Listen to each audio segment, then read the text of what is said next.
और दूर ले अलग अलग नियरिंग होती है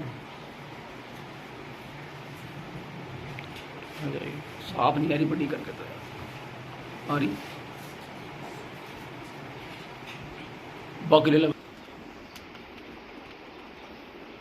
पंचदेव एक साथ ज्योति प्रदर्शन देते हुए है ना कल हम तो सौ कर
हे महाराज अवधेश, मेरा पहला वरदान दीजिए। कसम खाया है आपने, वचन दिए हैं मुझे भरत का टीका। महाराज अवधेश ने सुना, एक क्षण भी नहीं लगाई, कह दिया कि कई भरत को टीका दिया, एक क्षण नहीं लगाई। कल ही मैं दूत भेजूंगा, अब भी निकाल दूंगा तुरंत दूतों को, रात्रि में ही सुबह तक कल भरत आ जाएगा, आते ही अयोध्या की राजगद्दी पर बैठा दूंगा। लेकिन अब दूसरा बता, क्या बर है तेरा? महाराज मेरा दूसरा वेश वर ये है कि तपस्वियों का भेष धारण करे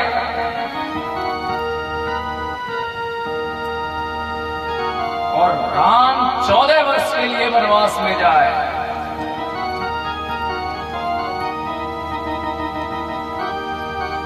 राजा कुछ नहीं बोल सका, ना हां ना ना।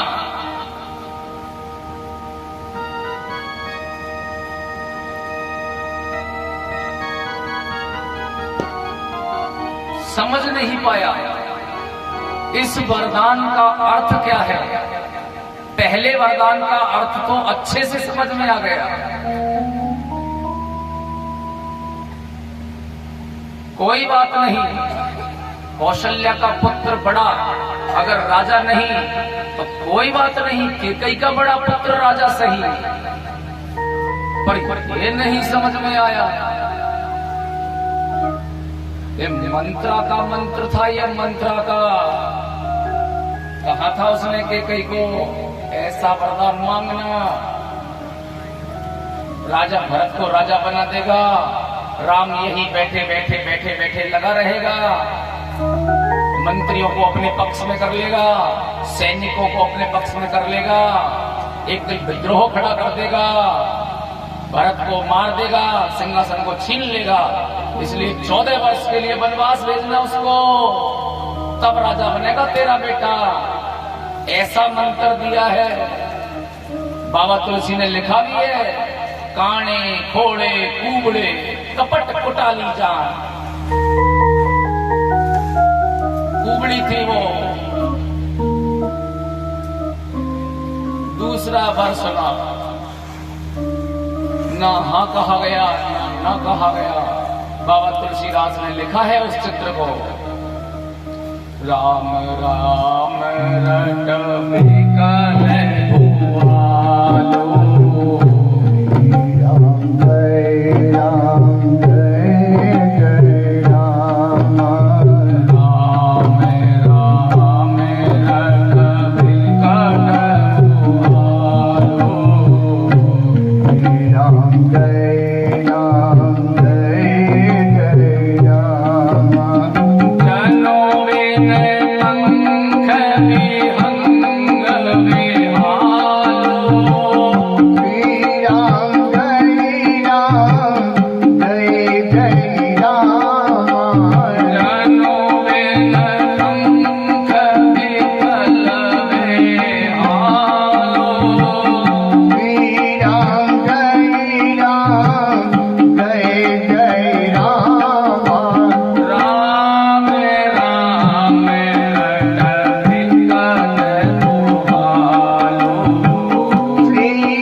विकल हो गया राजा, चक्कर आ गए उसको, गिर पड़ा वो। जैसे पक्षी के पंख काट देने पर वो पक्षी कैसे तड़पेगा, ऐसे तड़पने लगे दशरथ। दूसरे वरदान को सुनकर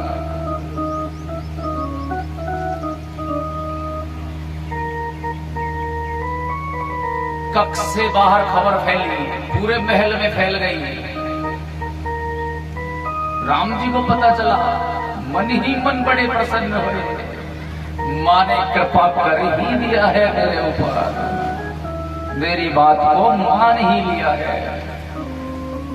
शायद नहीं देती वो, कभी नहीं देती कैकेयी, परंतु रात में ही राम जी ने मांग लिया था उससे, दे दिया। प्रसन्न है मन ही मन, लेकिन प्रसन्नता दिखाई नहीं किसी को। राजा ने आदेश दिया, जंगल में जाओ, माताओं को प्रणाम किया। पूरी अयोध्या में ये खबर फैली, सारी अयोध्या अचानक दुखी हो गई। ये क्या होना था, क्या हो गया? हम सभी जंगल में जाएंगे राम जी के साथ।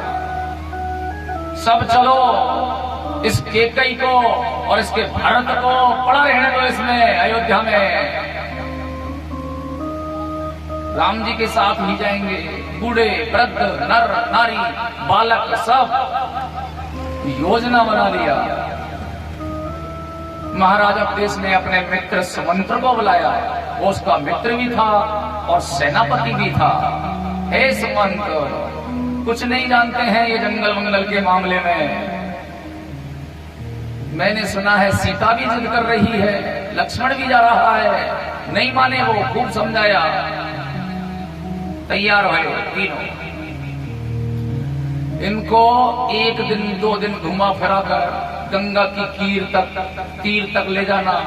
नहीं जानते हैं ये, कह देना यही जंगल है, ऐसा ही जंगल होता है, घुमा फिरा के वापस ले आना। सुमंत ने कहा महाराज ठीक है, ले आऊंगा। रथ में बैठा कर चल दी।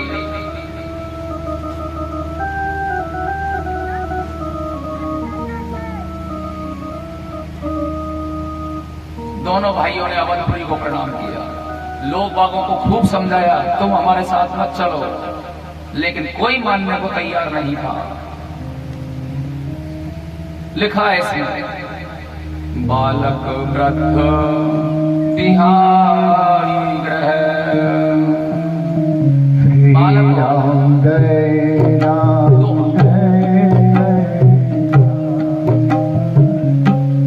बालक हो वृद्ध हो, सबने अपने घर को छोड़ा और राम जी के साथ चलने लगे। बालक वृद्ध बिहारी ग्रह, लगे लोग सब साथ, तमसा तीर निवास किए,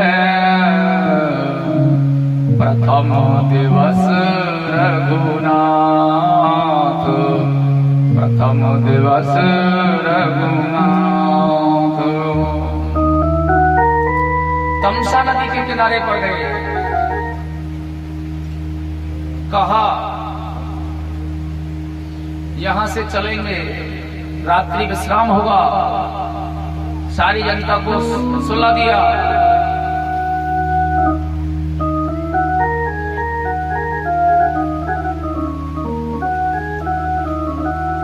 लक्ष्मण जी ने कुछ घास फूस इकट्ठा किया, उसका बिस्तर टाइप में बना दिया।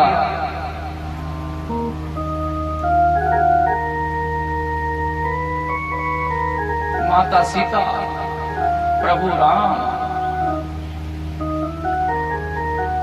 घास पर उस तमसा नदी के किनारे सो गए। लक्ष्मण जी चले थे, तभी प्रण कर लिया था मन में, मेरे प्रभु जंगल में जा रहे हैं, मैं एक क्षण के लिए भी अपनी आंख बंद नहीं करूंगा। पूरे जंगल में जब तक वापस अयोध्या नहीं आ जाऊं, तब तक इनकी रक्षा ही करूंगा, दिन और रात जागा रहूंगा। ऐसा मन में विचार किया।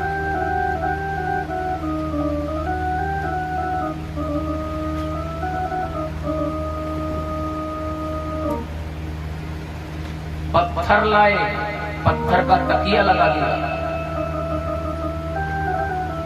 सारी अवध सो गई तमसा के किनारे।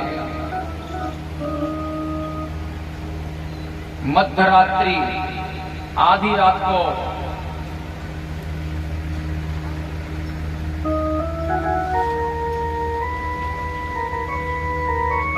राम जी जगे, सुमंत जी को जगाया, लक्ष्मण सीता सबको जगाया। सुमंत जी से कहा, हे तात, अब यहां से आगे हमें अभी चलना होगा, प्रातः काल नहीं चल सकते। अगर ये सारे लोग जाग गए तो ये मुझे जाने नहीं देंगे, मेरे साथ साथ जाएंगे, मेरे कार्य में बाधा आएगी, मुझे भयानक राक्षसों से लड़ाई लड़नी होगी। ये सारे अवधपुर के वासी मेरे साथ जाएंगे तो मैं राक्षसों से लड़ूंगा या इनकी रक्षा करने लगा रहूंगा? मेरे कार्य में बाधक होंगे ये।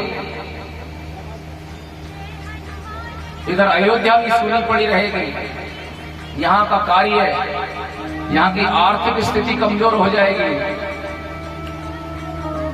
इसलिए आप इसी समय रथ को यहां से रवाना कीजिए।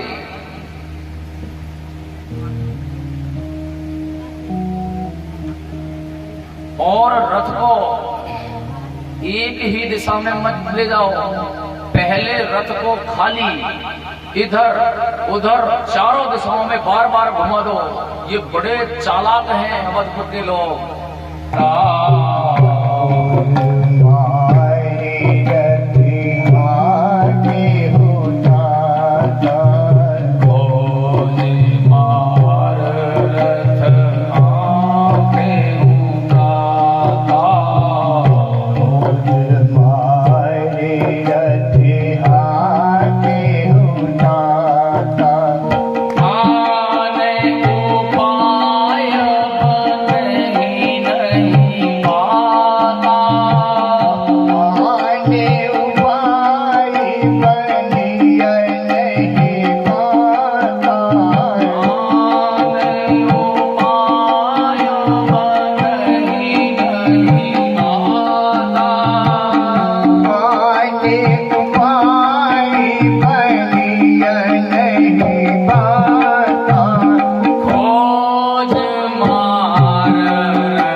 राघवेंद्र सरकार, सीता मैया, लक्ष्मण जी महाराज और सुमंत जी महाराज सारथी बने उस रथ के।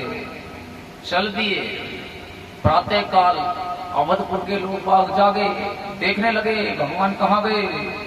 इधर जाए कुछ इधर जाए कुछ इधर जाए, चारों तरफ रथों के निशान थे। कुछ वृद्ध लोग थे, परेशान होहार।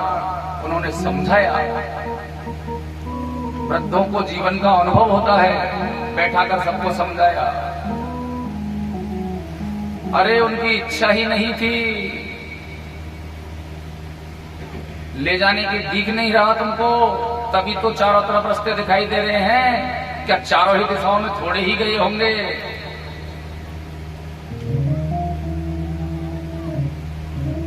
अब जब राम जी की मर्जी ही नहीं है तो वो कार्य कैसे हो सकता है? आपको जंगल में ले जाने का मन नहीं तो वो कार्य नहीं हो सकता। उनकी इच्छा नहीं थी।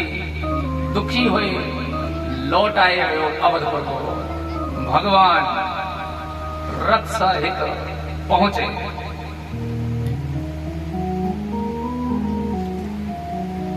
संगवेरपुर में पहुंचे। संगवेरपुर जंगली एक गांव था।